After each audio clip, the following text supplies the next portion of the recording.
രക്തസാക്ഷികൾ കമ്മ്യൂണിസ്റ്റുകാരെ സംബന്ധിച്ചിടത്തോളം ആവേശമാണ്. ഒരാൾ അവന്റെ ജീവൻ അതേറ്റവും വിലപ്പെട്ടതാണ്, ഏറ്റവും വലുതാണ്, അതിൽ കൂടുതലായി മറ്റൊന്നും ത്യജിക്കാനില്ല. ആ ജീവൻ ത്യജിച്ച രക്തസാക്ഷിയുടെ കുടുംബം അനാഥമാകാൻ പാടില്ല എന്നതുകൊണ്ടാണ് രക്തസാക്ഷി ഫണ്ട് പിരിക്കുന്നത്.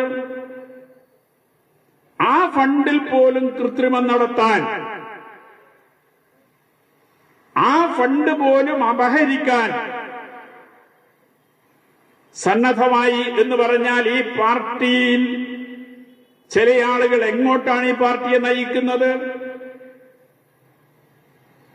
അങ്ങനെ ചിലര് തയ്യാറായാൽ അത് തിരുത്തിക്കാനും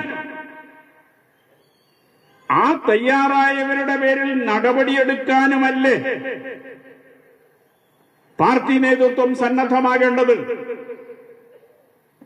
പക്ഷെ അവരുടെ സംരക്ഷകരായി പാർട്ടി നേതൃത്വം തന്നെ മാറിയാൽ പിന്നെ ഈ പാർട്ടിയെ ആര് രക്ഷിക്കും?